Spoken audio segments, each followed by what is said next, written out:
Just hit a button, Morty. Give me a beat. Oh man, okay, all right.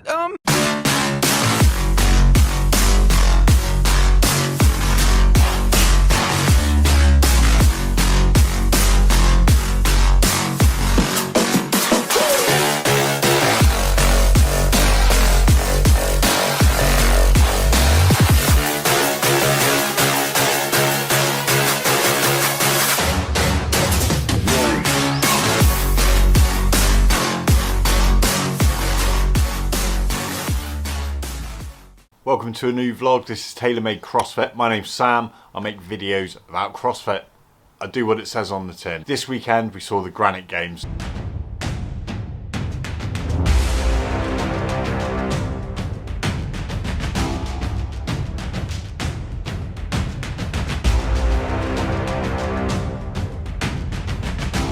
There's loads of stuff to cover off on this, so let's jump straight into it. So one thing is that when Matt Fraser announced his retirement a few months ago, he said he was going to be busy and we'd be seeing lots more of him, and he wasn't lying.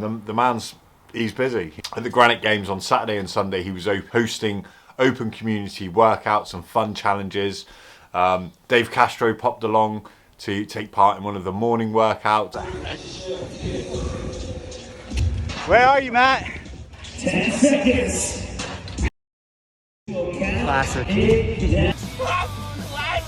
And then later on in the day there was a hang from the bar challenge in which 10 males, 10 females all see who could hang on to the bar for the longest. It's really cool, but this 10-year-old beat everyone, in doing so winning a couple of tickets.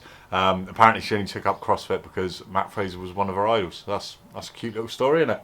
I think, talking about how busy he's been, Matt Fraser has started a nutrition company, Podium Nutrition. He's done Feeding the Frasers. He started his own YouTube channel, doing these community events at the CrossFit Games. Did a program collaboration with Hybrids. Took part in our favourite Savan, Josh and Matt podcast. I mean, he's really busy. Also, hot off the press, he's got a book coming out, January 22. Good on him. Great to see him around. I think that one of the biggest stars that we've had for quite a long time. So to see him out there and still around the community and still doing good work is great to see. Now there was a low attendance reported for not only the Granite Games but last weekend in the MACC, the MAC, as well, Mid-Atlantic CrossFit Challenge. And last weekend it was kind of blamed on Memorial Day, but this weekend it could have been the heat. And the heat is something that I definitely want to talk about. So Elise and I were watching on Sunday afternoon and managed to figure out that they were basically working out in 30 degrees or 100 degrees Fahrenheit. Now I had a little look at this today. The temperature on the field at the Granite Games was 157 degrees. That's mad. That's crazy numbers. Despite it being so hot, I think the organisers were keen not to face a 2015 Murph scenario again, in which most people were having bloody heat stroke. Annie Thora's daughter had to be taken to hospital. Like literally athletes were helping other athletes rip off their weight vests and dousing them in water. And the organisers on Sunday, instead of holding the games in the middle of the day, moved that to early evening to allow the temperatures to drop and ensuring the athlete's safety, which I think is a really good step forward. You know, if you're talking about legitimising the sport and making it grow and develop, then athlete safety needs to obviously be one of the key points on that. Really enjoyed the 1 rep max snatch event. I had Chandler Smith on this all day long. I thought he was going to smash it, but see Anthony Smith come along, kind of blow past that magic number of 315 pounds, 315 pounds that Fraser of course has held for a while.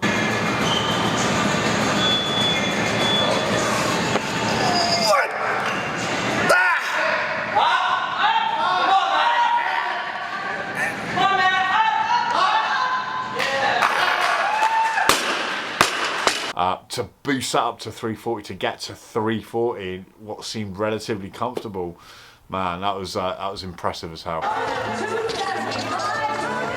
Davis, this time, the first time, 340 is now the new record for live CrossFit competition. So I think that might be a new record. I think 340 is now, he holds the new CrossFit snatch record, which is pretty sick. Especially like Colton Merton's mullet. And it brought up an interesting debate or an interesting conversation between Elise and I about whether or not shorter athletes do better. If you look at Matt Fraser, if you look at Chandler Smith, you look at Cole Mertens, they're short, squat guys.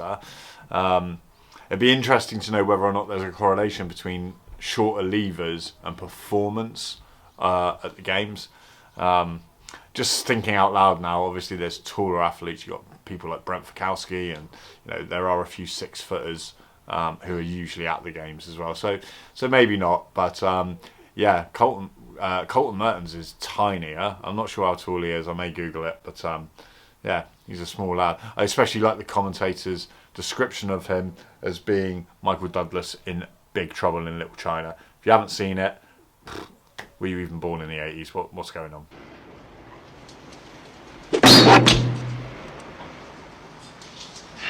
It's all on the reflex. Dear oh dear. I think another key talking point is the girls. The two teenagers, Emma Cary and Mallory O'Brien, were just electric to watch, and seeing them battle off a little bit was really good fun. Mallory O'Brien's like an alien. There was a couple of events where Elise and I were like, oh, it's too hot. She's come out way too hot. And she just held that pace and held that pace and held that pace. And I really think that Mal O'Brien, she's been doing CrossFit, so she started gymnastics at 2 and then started CrossFit at 10, and now she's 17 reaping those rewards. She could be, I always pinned Hayley Adams, as being the next big thing, but I think my money might be on Mal O'Brien. Very keen to see how she does at the games this July and August. So on the men's side, the qualifiers are Saxon Panchik, Chandler Smith, Tim Poulsen, Rogelio Gambio and Colton Mertens. Hopefully he brings his mullet along and we can have a mullet off between him and Medeiros. Last Chance Saloon is Nick Matthew, Taylor South and Austin Spencer. And unfortunately Anthony Davis just didn't do enough to get into those spots. So that's where his season unfortunately ends. On the female side, we've got Supermom, Ariel Lowen, we've got Mallory O'Brien and Emma Cary, Alessandra Picelli, Caroline Connors, and then Last Chance Saloon goes to Nicole Mingeni, I don't know if I said that right, Kirsty Ermo O'Connell, and Stephanie Chung. So there you go, that was today's vlog. Thanks for joining in, and yeah, I hope you enjoyed it. Don't forget to subscribe, click the like. The channel's doing pretty good. I'm on my way to 500, which is my next big milestone. So if you've not subscribed yet and you have made it to the end, then please consider subscribing. Until then, I'll see you on the next one. Bye.